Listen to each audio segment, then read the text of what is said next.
সকাল সকাল ঘুম থেকে উঠে বাসি কাজ যা ছিল সব সেরে রেখে স্নান করে পুজো দিয়ে চলে এসেছি তোমাদের সাথে কথা বলতে। রাধে রাধে, শুভ সকাল বন্ধুরা। কেমন আছো তোমরা সবাই? আশা করি যে যেখানেই আছো ভালো আছো, সুস্থ আছো, আর আমরাও ভালো আছি। আমি প্রীতি চলে এসেছি প্রীতির স্টোরি অ্যান্ড শর্টস চ্যানেলে নতুন আরও একটা ভিডিওর সাথে। বড়োদেরকে আমার প্রণাম, ছোটোদেরকে আমার ভালোবাসা জানিয়ে আজকের ভিডিওটা শুরু করে দিচ্ছি। তো বন্ধুরা, আজকে সকাল থেকে আমি কি করছি সেটাই তোমাদের সাথে তুলে ধরবো। তো চলো তোমরা আমার সাথে থাকো। আর ঘুম থেকে উঠে আমার জল খাওয়া হয়নি, আজকে অনেকটা লেট হয়ে গেছে জল খেতে, তাই রান্নাঘরে রুটি করতে যাওয়ার আগে জলটা খেয়ে নিলাম। আর রুটির আটাটা মাই মেখে দিয়েছিল, তো আমি এখন রুটিগুলো বেলে ভেজে নিচ্ছি। আর আজকের কাজগুলো না খুব তাড়াহুড়ো করেই করার চেষ্টা করছি, কারণ বিকেলবেলা যাব একটু মামা শ্বশুরের বাড়িতে।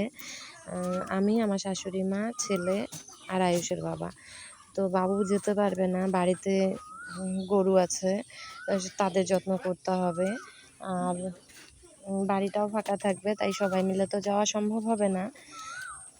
তো বাবুর জন্য আবার দুপুরবেলা রান্না করেও রেখে যেতে হবে।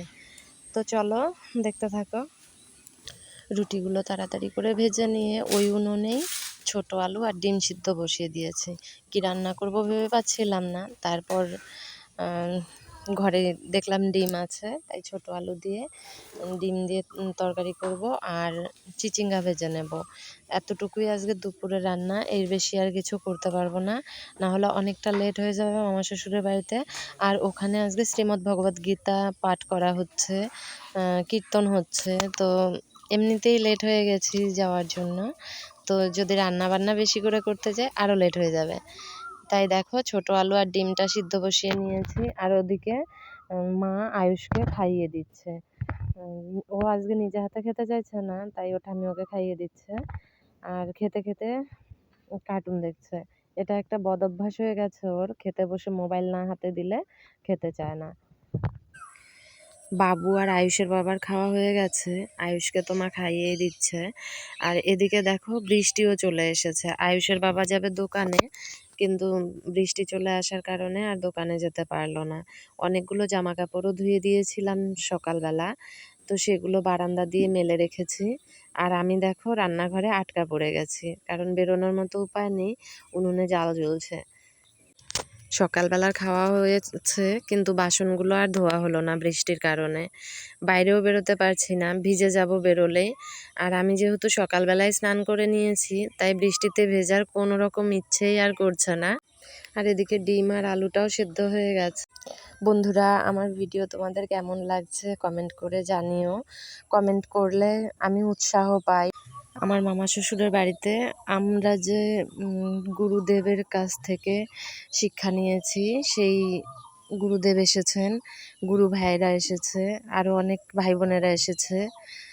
তো তাদের সঙ্গে দেখা করাটা খুবই দরকার, কারণ না গেলে তারাও খারাপ পাবে। আর অনেকেই আছে যারা নতুন, তাদেরকে চিনি না, তো তাদের সঙ্গে দেখা করাটা খুব দরকার। তো মা বলছে তাড়াতাড়ি করে রেডি হয়ে নিতে। আর এদিকে দেখো আমি আলুর খোসাটা ছাড়িয়ে নিয়ে চলে এসেছি রান্নার কাছে। আর আমার খাওয়াও হয়ে গেছে। তো আমি এখন ভাত বসিয়ে দিচ্ছি। তো উনুনটা জ্বালিয়ে দিয়ে আমি চিচিঙ্গাটা বানিয়ে নেব। আর চিচিঙ্গাটা বানানো হয়ে গেলে তরকারি হতে বেশি সময় লাগবে না, কারণ সব যেহেতু রেডি করা আর আলুটা তো সেদ্ধ করা, সেদ্ধ আলুর তরকারি হতে বেশি সময়ও লাগে না।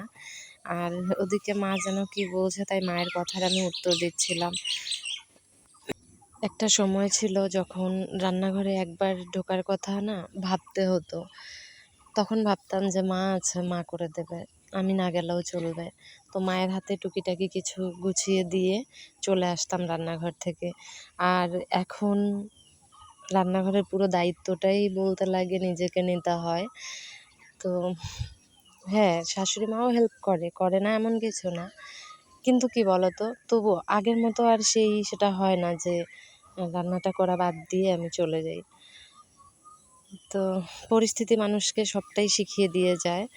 দেখো এখানে আমার ভাতে ফ্যান ঝরিয়ে তারপর তরকারিটা আমি বসিয়ে দিয়েছি। আর আয়ুষেরও খিদে পেয়ে গেছে, রুটি খেয়ে একদম থাকতে পারে না, একটু বেলা হলে পরেই খাওয়ার জন্য চিৎকার চেঁচামেচি করে দেয়।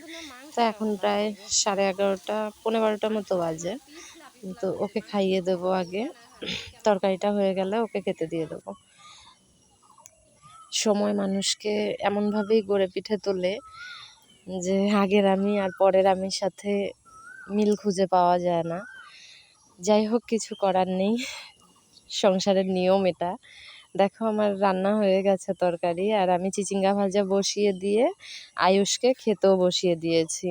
আর ও নিজে হাতে খেতে চাইছে না, আর আমার হাতেও সময় খুব কম, তাই ওকে বলছি বাবা তুমি খেয়ে নাও।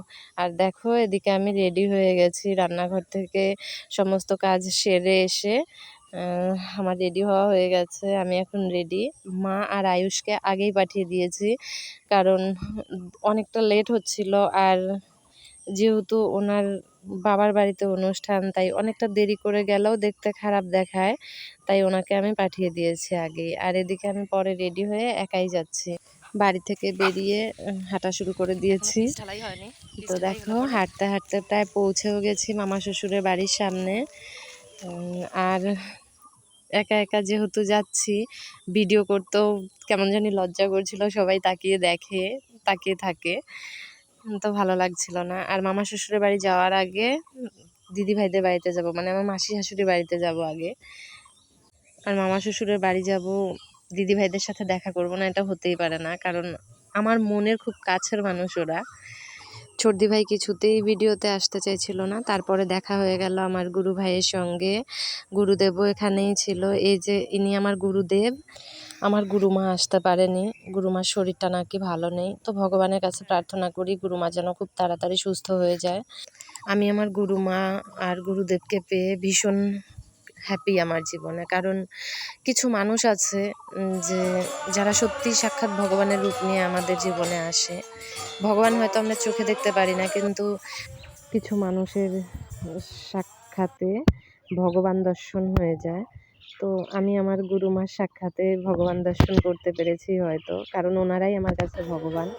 মা বাবা তো সবার আগে, কিন্তু তারপরে যাদেরকে পেয়েছি তারা এনারা। তো আমার শতকোটি প্রণাম তাদের চরণে।